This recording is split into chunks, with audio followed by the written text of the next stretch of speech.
Magandang araw, may gagawin tayong ito, mini electric fan. Ano lang siya, ganyan lang siya kalaki. Ang problema nito, humina ang ikot niya, bumagal. Pero kung papansinin niyo yung yung IDC niya, sa bushing shafting niya, okay naman. Tapos wala rin siyang alog. Pero kapag pinapagana ng may-ari, wala na halos hangin. Saksak natin. Yan. Lagay natin sa number 1. Ayan ganyan na lang siya. Tapos kaya nang pigilin ng ng kamay. Kahit sa number 2, ayan. Ayan Number 3, ayan, ganyan na lang kalakas yung number 3. Halos wala na ring hangin. Tapos napipigil na ng kamay. Ayan Ayan. Yan ang problema nito. Pero kung papansinin niyo, maganda naman ang ikot ng ng LEC niya. Maluwag naman siya, hindi naman siya stack up. Bumagal lang yung hangin kaya hindi na nila magamit. Ang pag ganyan pag ganyan ang sira ng electric fan, dalawa lang 'yan. Kundi yung motor niya o yung capacitor niya. Pero doon muna tayo tututok sa may capacitor para malaman natin na okay pa yung motor kapag yung capacitor pinalitan natin. Masama ganyan sira kasi dalawa lang yung pinagmumulan yan. Kundi yung capacitor, motor. Baklasin natin.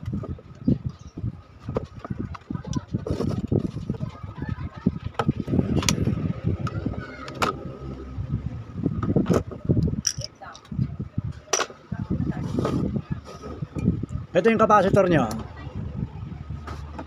Ayan. Ang value ng capacitor ay 1.5 UF. Ibig sabihin ng UF, microfarad. Dito muna tayo tututok. Tingnan natin kung may kung mababa na yung pinaka microfarad niya. Baklasin natin.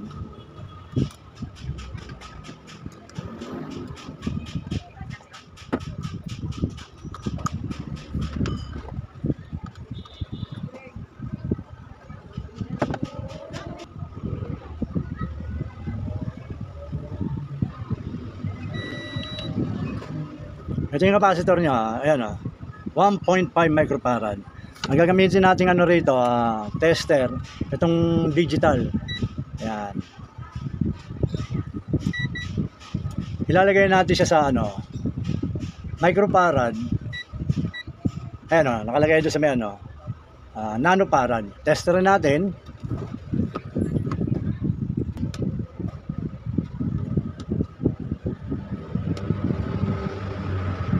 Nakasulat na lang 909 nanofarad. NF yan, nandun sa may dulo. Ibig sabihin wala na siyang 1.5 microfarad. Nanofarad na. Bali kukuha tayo ng ganito. Tetesterin natin. Titingnan natin kung anong pagkakaiba. Ito meron ako bago 1.5 microfarad din. Ayan. Testerin naman natin itong isa, itong bago. Tingnan natin kung anong pagkakaiba niya.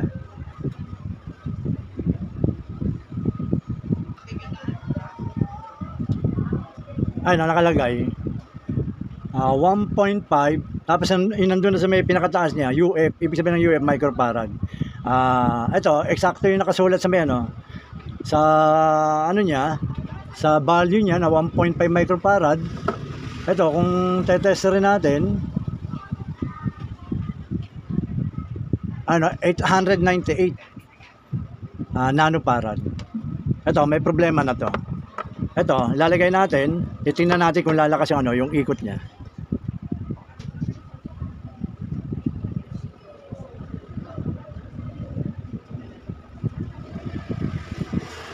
Ay, nahinang na natin.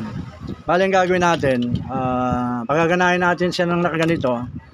Titingnan natin kung lalakas ang ikot ng ng LEC to at pwede na nila uling magamit. Ayan. Sasaksak natin. Lagyan muna natin sa 0. Ayan, number 1. Ayun, lumakas na. Hindi mo na kayang pigilin. Ayan, oh. Number 2. Yan, oh.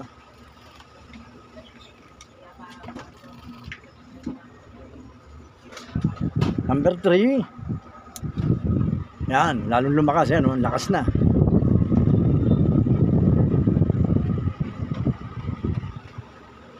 Matanggal natin yung saksak. Yan. Bali, ito lang ang naging sira. Itong capacitor na to, yung pinaka-value ng capacitor na 1.5 na microfarad, naging ano na, 800 plus na nanofarad. Kaya hiram na siyang bigyan ng ano ng hangin to, kasi yung trabaho kasi ng ano ng capacitor na to, kapag okay naman yung ikot ng ano niya ng LC sa shafting niya, ito una kagad tinitignan itong capacitor na to, yung microfarad niya bago ka tumingin sa motor. Tulad to, ito lang ang sira, okay na uli. Kaya kapag ang ano nyo, ang electric pan nyo, humina, bumagal ang hangin, ito kagad ang ano nyo, tingnan nyo kagad. Kung okay naman tong mga, okay naman ang ikot ng ano, ng LC. Ito, number 1 na sira to. Itong capacitor na. Sige po, maraming salamat sa panonood. Basta watch, share, and subscribe lang po kayo sa mga ginagawa ko para at least natin susubaybayan. Sige po, maraming salamat.